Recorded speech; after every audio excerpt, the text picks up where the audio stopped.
पवित्र शास्त्र बायबल वाचन कार्यक्रम तिमोथ्याला लिहिलेले पहिले पत्र अध्याय 2 मराठी. तिमोथ्याला लिहिलेले पहिले पत्र अध्याय 2.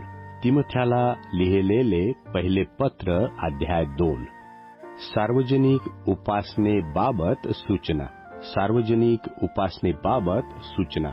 तर सर्वात प्रथम हा बोध मी करतो की सर्व मनुष्यांसाठी विनंत्या, प्रार्थना, रदबदल्या व परमेश्वराचे उपकार स्मरण करावे, राजांकरिता व सर्व वरिष्ठ अधिकाऱ्यांकरिता करावे, यासाठी की आपण सर्व सुभक्तीने व गंभीरतेने शांतीचे व स्वस्थपणाचे असे आयुष्यक्रमण करावे.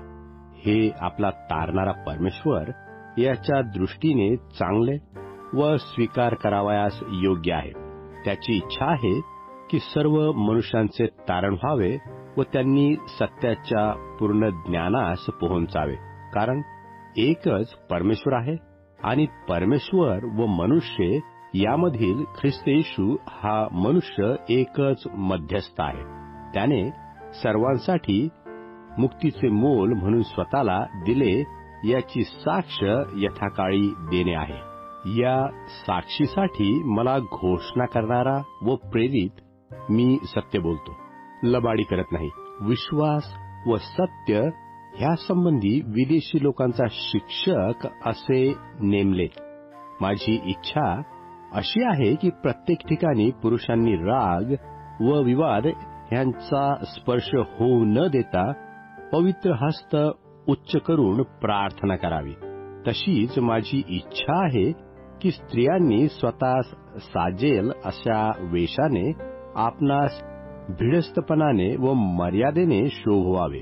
केस गुंफणे आणि सोने, मोते व मोलमान वस्त्रे यांनी नव्हे, तर सत्कर्मांनी शोभवावे. परमेश्वर भक्ती स्वीकारलेल्या स्त्रियास हे शोभते. स्त्रीने पूर्ण अधीनतेने शांत राहून शिकावे. स्त्रीला शिकवण्याची आणि पुरुषावर धनीपण चालवण्याची परवानगी मी देत नाही. तिने शांत राहावे. कारण प्रथम आदाम घडला, नंतर हव्वा. आदाम भुलवला गेला नाही, स्त्री भुलून अपराधात सापडली. तथापि ती मर्यादेने विश्वास, प्रीती व पवित्रता यात राहिल्यास मुलांना जन्म देण्याच्या योगे तिचे तारण होईल.